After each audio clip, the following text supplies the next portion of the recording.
हैना ने बच्चे को जन्म देने के बाद अपने शरीर में अजीब बदलाव महसूस किए। उसकी पीठ पर अचानक रोने उग आए और उसके होठों के किनारे हल्की हल्की मूंछें भी दिखने लगी।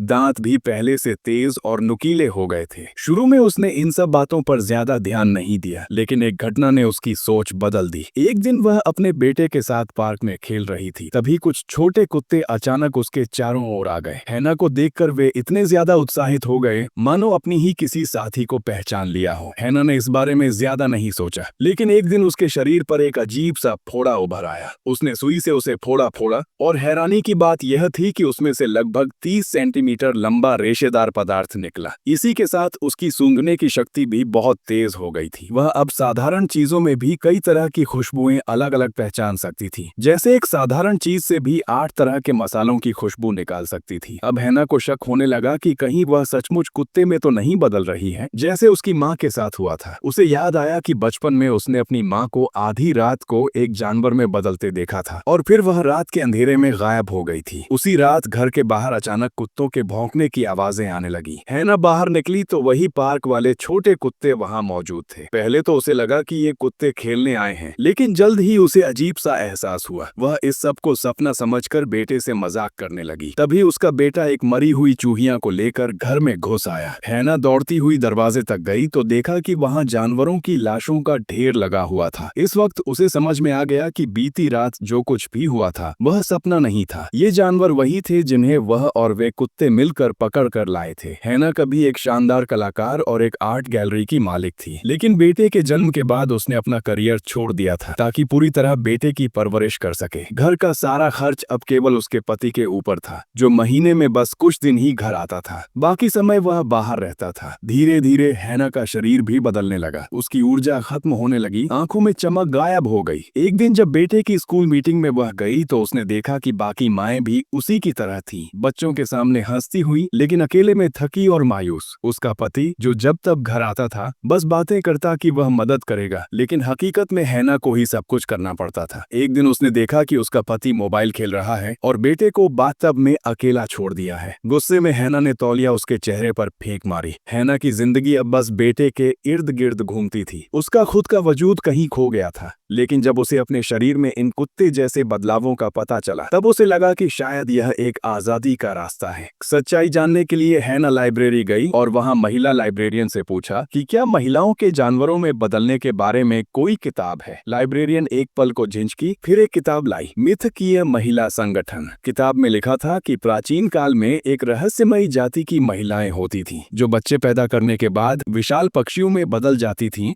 और पूरी उम्र उड़ती रहती थी। हैना इस कहानी में खुद को डूबा हुआ महसूस करने लगी, मानो वह भी उड़ रही हो, तब तक जब तक बेटे की पुकार ने उसे जमीन पर वापस खींचा। अब वह समझने लगी थी कि क्यों कई महिलाएं जानवरों में बदलने जैसा अनुभव करती हैं। एक दिन खाने के समय जब चम्मच टूट गया तो हैना ने झिझके बिना सीधे हाथ से खाना उठाया और खाने लगी। बेटे के लिए यह आम बात थी, लेकिन हैना के लिए यह एक नई मुक्ति थी। वह इतनी जोर से खाना खाने लगी कि कुत्ते जैसी आवाजें निकालने लगी। हालांकि पास बैठे लोगों की अजीब नजरों ने उसे फिर से होश में ला दिया। उसने जल्दी से अपने चेहरे को साफ किया। उसी समय लाइब्रेरियन वहां से गुजर रही थी, जिसने हैना को समझाया कि उसने भी कभी अपने बच्चे के साथ कुत्ते जैसा व्यवहार किया था और बच्चों को यह बहुत पसंद आया था। इससे हैना को गहरा सुकून मिला। वह लाइब्रेरियन से परिवार और करियर के बीच संतुलन का राज जानना चाहती थी, लेकिन लाइब्रेरियन जल्दी में थी और आगे बढ़ गई। उस दोपहर जब उसका पति एक बार फिर दौरे से लौटा, हैना ने नहाने का मौका लिया, लेकिन जब उसने शरीर देखा तो उसके शरीर पर कुतिया जैसी थन विकसित हो चुके थे। फिर भी उसने इसे नजरअंदाज कर दिया। वह बस अच्छा नहाना चाहती थी। लेकिन तभी उसका पति आया और शिकायत करने लगा कि घर में दूध खत्म हो गया है और उसे अच्छी गृहिणी न होने के लिए ताना मारने लगा। इस बात पर हैना का गुस्सा फूट पड़ा। वह चिल्लाई पति की बेरुखी और गैर जिम्मेदारी पर। रात में जब वह बीमार थी और बेटे की देखभाल नहीं कर पा रही थी, पति फिर से गेम खेलने में व्यस्त था। गुस्से में भरकर कर हैना ने फिर से उस किताब को खोला और उसी समय खिड़की के बाहर फिर से कुत्तों के भौंकने की आवाजें आईं। उसने खुद को कुत्तों के बीच पूरी तरह घुला मिला महसूस किया। वह मिट्टी में सूंघने लगी, गड्ढे खोदने लगी। वह जानती थी कि अब वह सचमुच एक कुत्ता बन गई है, सड़कों पर आजाद दौड़ती एक जंगली जानवर की तरह। उसने एक जंगली खरगोश का शिकार किया और उसे मिट्टी में दबा दिया। फिर अचानक वह वापस इंसान में बदल गई और घर लौट आई। अब जब उसका पति फिर से बाहर चला गया तो हैना ने राहत की सांस ली। इस बार उसे अकेलापन नहीं खला। उसने बेटे के साथ एक नया तरीका अपनाया, कुत्ता बनने का खेल। वे घास में रेंगते, एक कटोरे से खाते और बेटे के लिए एक छोटा कुत्ते का घर भी बना दिया जो अब उसका बिस्तर बन गया। बेटे को उसमें बड़ी राहत और सुरक्षा महसूस होने लगी। अब वह पहली बार चैन की नींद सो सकी। हैना को समझ आ गया था कि मातृत्व का सही रहस्य क्या है। वह दूसरी माओं से अपने अनुभव साझा करने लगी। उसने कहा कि बच्चे के जन्म के बाद खुद को जानवर जैसा महसूस करना कोई अजीब बात नहीं है। सुनकर बाकी माएं भी सहमत हुईं। फिर एक दिन जब पति घर आया तो हैना ने एक दोस्त के साथ आर्ट प्रदर्शनी में जाने का फैसला किया। वहां उसने देखा कि उसके पुराने सहपाठी कलाकार जो अब भी अपने करियर में सफल थे, बच्चे होने के बावजूद चमक रहे थे। कुछ को तो इतने अच्छे पति मिले थे जो घर के कामों में भी मदद करते थे। हैना को खुद पर दया आई। उसे महसूस हुआ कि वह कितनी अकेली हो गई थी। उसने जब गलती से एक बेस्वाद सलाद ऑर्डर किया तो गुस्से में मेज से एक बर्गर उठाया और सड़क पर दौड़ पड़ी। उस रात से